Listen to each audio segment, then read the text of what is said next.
Rathbone and Nigel Bruce in the new adventures of Sherlock Holmes.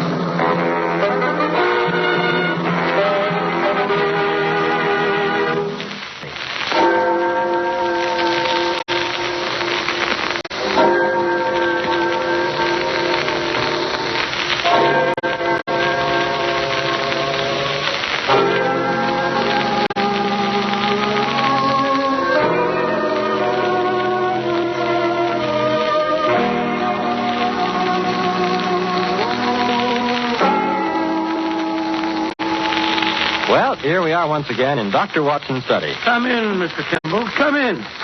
Here, sit down and relax. You look a bit wilted, old fella. Oh, yes, it's such a beautiful spring evening. I thought I'd walk over. In fact, it's so beautiful I dawdled most of the way, drinking in the warm air and the smell of things growing until suddenly I realized I was blame well going to be late if I didn't hurry. I ran the last 3 blocks. Yes, I know how it is. This lovely spring weather is certainly conducive to indolence. My household claim that when I go out to do the spring planting, I spend most of my time leaning on the spade, sniffing and listening to the birds. Not an unpleasant way to pass the time of day, incidentally. Yes, a day like today is almost as relaxing as a Turkish bath. Which reminds me of a curious and gory experience that Holmes and I had in just such an establishment some years ago. It sounds suspiciously like the gentleman who said bang. Oh, speaking of explosions. Now, Mr. Campbell, you must never complain about the way that a storyteller begins his yarn. Anything is better than an abrupt beginning. Now, put me all out. Where was I? In a Turkish bath, if I'm not mistaken. Oh, yes, it's Turkish bath. You're not mistaken. Yes, that's it. Well, now, to begin at the beginning, it was in the hectic, hair-raising, and I might even say the glorious days of the great battle of wits between Sherlock Holmes and the notorious Professor Moriarty. What you might call a real battle of the titans, eh, Doctor? Indeed it was, Mr. Campbell. Things had been unusually hectic for Holmes for several months. Moriarty had been particularly active, and Holmes had had many sleepless nights. Finally, things had calmed down a bit, and I tried to persuade him to take a badly needed holiday.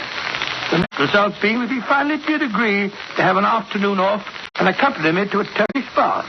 As a matter of fact, both Holmes and I had a weakness for the Turkish bath. Over a smoke, in the pleasant latitude of the drawing room, I've often found him less reticent and more human than at any other time. The heat melted his cast iron reserve, eh, Dr. Watson? Only slightly, Mr. Campbell, only slightly. Well, as I was saying, on the upper floor of a certain Northumberland Avenue establishment, there is an isolated corner where 2 couches lie side by side, and it was on these that we were lying. Holmes had just shot his long, sinewy arm out of the towels which enveloped him and was fishing about in the inside pocket of his coat, which hung beside him. Where have I put it? Where on earth did I put it? Oh, confound the thing. Watson. I forgot to bring my tobacco. Oh, relax, Holmes. Just relax. Forget about tobacco. Forget Moriarty and relax. That's what we came in here for. Burble, burble, burble, burble. I am relaxed, my dear fellow. I want to smoke. What about the burble, burble? Nothing like the peace and seclusion of a Turkish bath. Mr. Holmes. Mr. Sherlock Holmes. Hello? Gus, the steam room attendant seems to be paging you. Oh, my goodness. Now what? Has anyone seen Mr. Sherlock Holmes? See in here, please. Here I am, Gus. Here I am. What do you want? Come on. Oh, Mr. Holmes, it's good I find you. There has been an accident, Mr. Holmes. A bad accident. It's Lord Canterbury. He's in his dressing room, covered with blood. Oh. In that case, I fancy you want Dr. Watson, don't you? Not me. I'll be with you in a minute, Gus. Oh, no, not Dr. Watson. It's too late for you. He's dead. Dead? Stabbed in 6 places. Come and look at him, Mr. Holmes, please. Dead. Get me. All right. I'll come at once. Good gracious me. What's all the commotion? Why can't we have a little peace and quiet around? What's the meaning of this, Gus? Why are these 2 persons talking at the top of their voices? My dear Mr. whoever you are, I was never under the impression that the Olympia Baths were a church. Furthermore, my dear Mr. never mind the name. Tunbridge. Frederick Hubert Tunbridge, a Liberal leader in the present Parliament, which everyone knows and keeps abreast of the time. Dear Mr. Tunbridge, I do not concern myself with trivialities. Furthermore, as I was saying, before being so rudely interrupted, you may be interested to know that your hated rival, Lord Canterbury, the Conservative leader, with whom you are known to have publicly locked horns on several occasions... what if I have? What's he done now, the old fool? If you mean Lord Canterbury, he's done absolutely... Yes, he hasn't done anything, and probably never will again. What are you blithering about? Well, it seems that Gus has just discovered your, shall we say, political vis-a-vis dead in his dressing room. You mean he's had a heart attack? No, I don't mean anything of the kind. He's been stabbed. In how many places did you say, Gus? In 6 places, Mr. Holmes. But that's impossible. I talked to him not half an hour ago. We had a little conference, Sub Rose, you understand, while he was waiting for Gus to come in and give him his bat out. Well, he was quite all right when I left him. Oh, really? Are you sure? What do you mean? Of course I'm sure. Canterbury was alive and dressing like a trooper when I left him. I passed Gus in the corridor as I came out of Canterbury's dressing room. He'll tell you the old boy was alive and kicking. Oh, will he? How about it, Gus? It is true. I hear swearing, but from which dressing room it comes, I could not be sure. The walls are so thin, you understand. Yes, indeed. It's quite true. The dressing room walls are thin. Gus, who is this person, and why is he asking all these stupid questions? But, Mr. Turnbridge, this gentleman is Mr. Sherlock Holmes, the famous detective. I've never heard of him. Got even with you there, Holmes. well, send for Scotland Yard. This is a matter of national importance. Quite, yes. I think you're quite right. You may as well send for Inspector Lestrade, Gus. Scotland Yard will have to be informed in any case. In the meantime, however, well, I think I'll take a look. Well, in the meantime, Mr. Whoever you are, I insist that everything be left strictly alone. Very well, then, Mr. Thingamabob, if you insist, but you'll be losing valuable time. I most emphatically do insist. Well, I'm getting out of here. Me too. I'd like on an appointment. If you can do without me, I think I'll just... Just a moment, gentlemen. Just a moment, if you please. I think it's only fair to point out to you all that suspicion is bound to fall on anyone who leaves before the authorities have had a chance to search and question him. Touch me. Oh. You mean I have to be searched? We seem to have stirred up quite a hornet's nest, eh, Watson? Yes, and I brought you in here for a rest.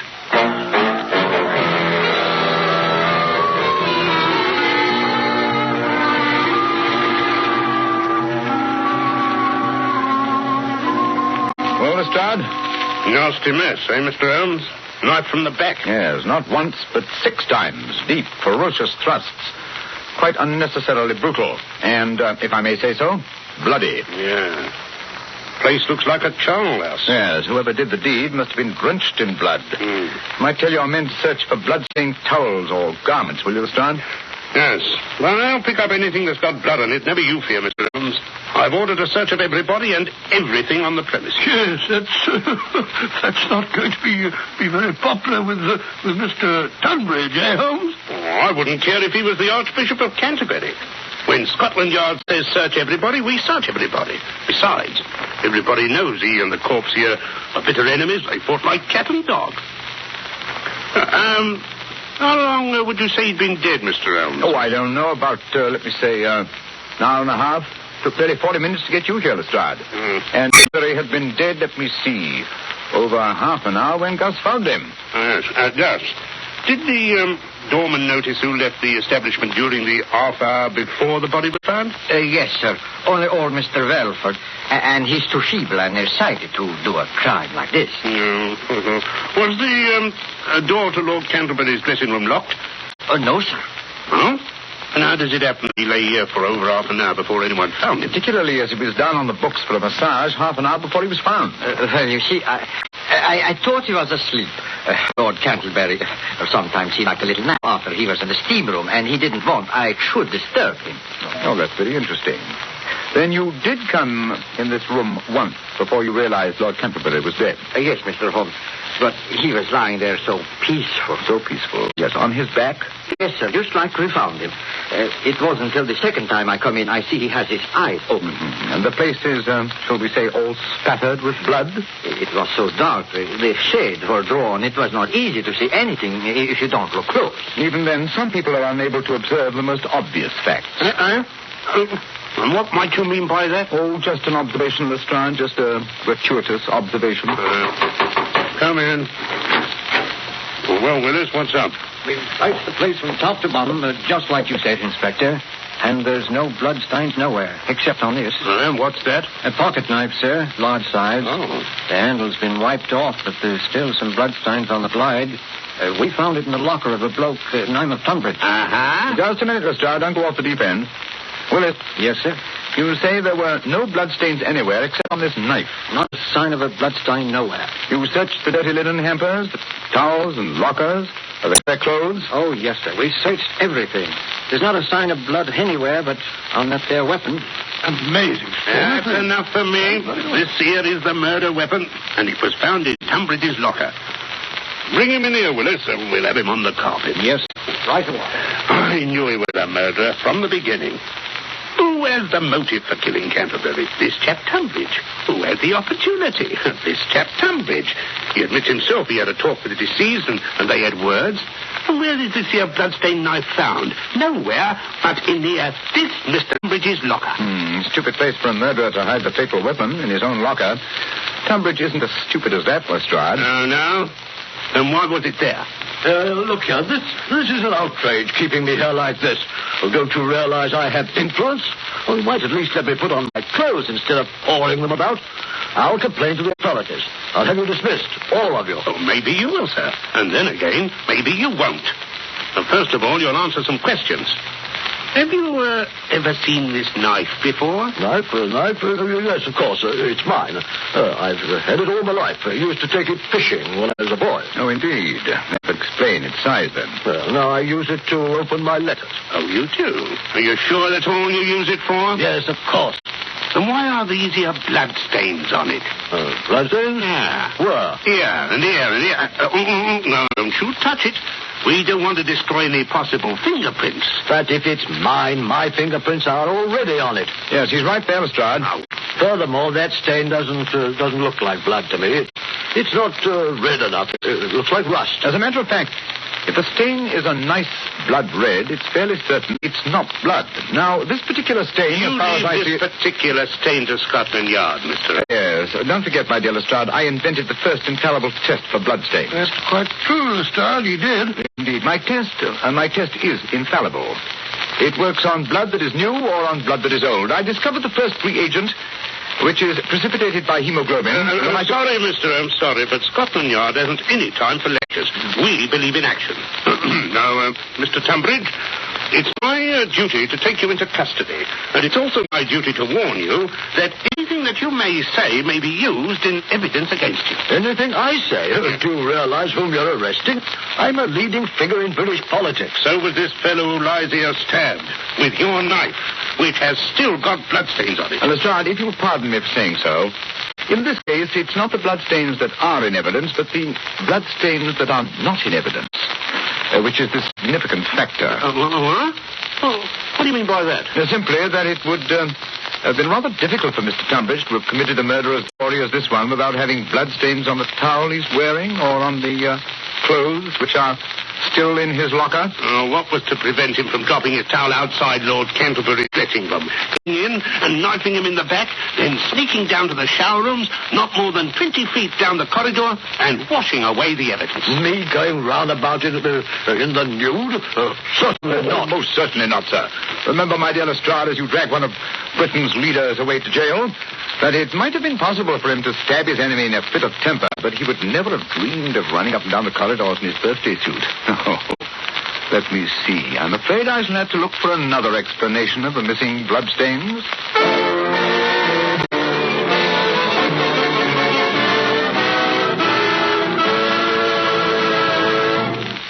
Holmes, it's very late.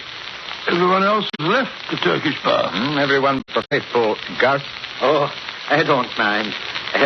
Tonight we have by my house sauerkraut. I don't like sauerkraut. Besides, I've got to stay and lock up. Then you'll have to wait till we find the bloodstains.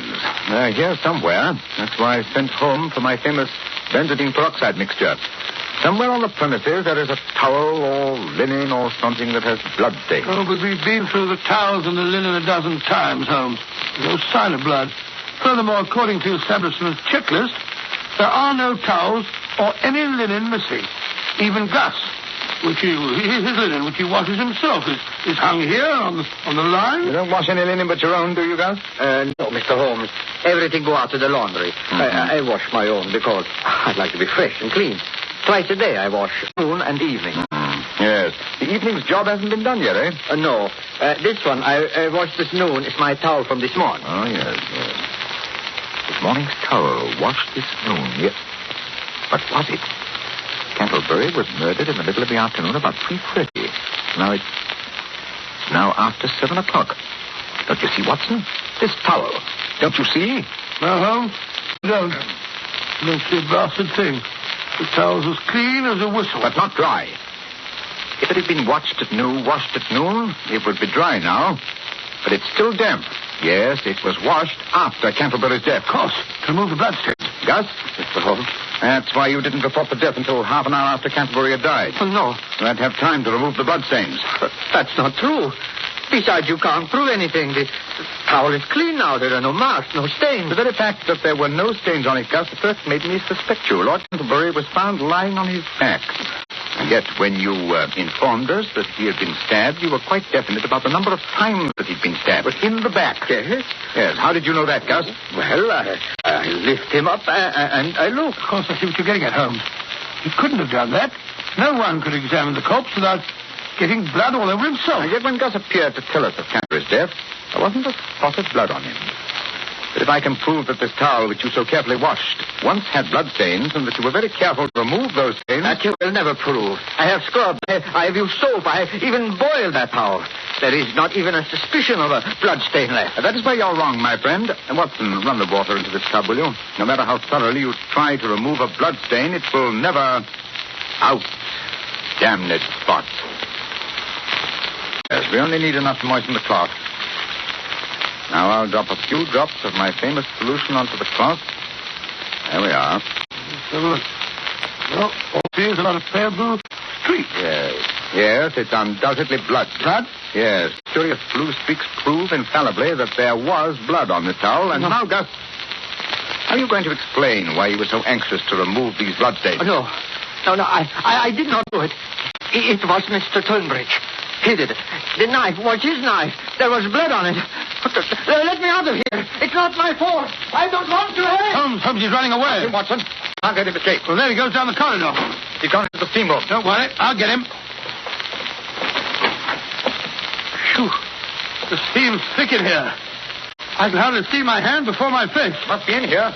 Look under the benches, Watson. Watson, leave the door open. Let some of this blasted steam out of here, will you? I didn't shut the door. Holmes, you hear that? The door. Someone's locked the door. Hey, somebody, let us out. Let us out, you hear? We're locked in. We've been locked in by mistake. No, you're wrong. It was no mistake, my friend. Holmes, Moriarty. He's here in the steamer with us. Oh, that's just his voice through the ventilator. So you were behind this murder too, Professor? Of course. Perhaps you would like to know why I had to kill Lord Canterbury. Yes, indeed. That would be very interesting. Good. I found it necessary to start a feud between the two great political parties because they're in danger of forming a coalition to pass certain housing reforms that would have proved very expensive to them. Well, what better way to break up an incipient collaboration than by killing one leader, having the other hanged for his murder? A very ingenious part, you You should have chosen such a clumsy tool as Gus. Perhaps. But I fooled Scotland Yard, Mr. Holmes. It was just my ill luck that you should be on the premises when the accident occurred. Oh, thank you for the compliment. Not at all. However, it's a mistake which I'm sure Gus will be able to rectify. Gus? How? Very simple. I have sent him to put more coals on the fire. Any moment now, there should be more steam. Yes, gentlemen, much more steam. I'm afraid that when you finish with this steam bath, you will never need another. No. You will be boiled alive. He's right there. There comes the steam pouring out of the opening over our heads. If only we could reach that opening, we could stuff some of these towels into the pipeline and cut off the flow. Good Lord, Holmes, it's getting very hot in here. Wait. I have it. One of the long benches. I'll stand on the end. You'll have to balance it while I climb on the top. Talk, make a noise. Anything to cover up the movement of the bench. Very well. Oh, it's getting hot. Moriarty, this has gone far enough. We We can't stand much more of this. Steady, Holmes. Now hand me up a towel, quick. Moriarty, turn the steam off. You hear, Moriarty? Can't you hear? The heat, it's becoming unbearable. Just more towels, Holmes. Is it getting hot enough in there, Gentleman Boyle? I'm sure it is. Boiled nice and pink, boiled in steam, live steam. Goodbye, Mr. Sherlock Holmes. Now what happened? You can't stand up there all night, Holmes. I won't have to. Pressure's terrific. Huh? The luck it will soon become so great that it may burst the boiler. That's dangerous. Buildings will be known to collapse because of bursting boilers. Nevertheless, it's our one chance. Only the confounded boiler bursts before my arm is snapped in But two. Holmes, your arm isn't as strong as the boiler plate. Pressure. Pressure, my dear Watson. Measured per square foot of air surface.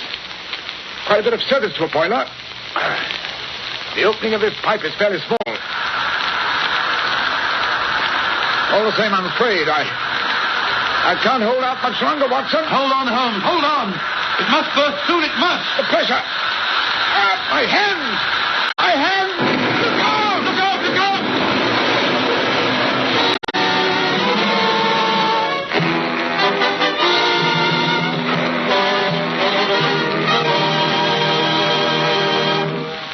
And you came through the explosion all right, Dr. Watson? Well, I had a nasty crack where Holmes and the bench fell on me, and Holmes had the wind knocked out of him, but we were in fairly good shape by the time the fire brigade pulled us out from the wreckage.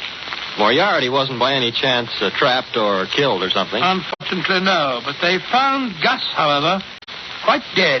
I suppose the exploding boiler did for him. No, there was a bullet wound in the back of his head. I rather imagine that Moriarty wanted to make sure that he would never appear in court. Doctor, go through what you went through in that Turkish bath episode. I think I'd never want to work on another case with Holmes again. Come now, Mr. Gamble. I certainly did feel like that for a couple of hours. But by the time we got back to Baker Street and sat down to one of Mrs. Hudson's good meals, well, I was ready for anything that Holmes had in mind. You know, there's nothing like a good dinner to make you feel a new man.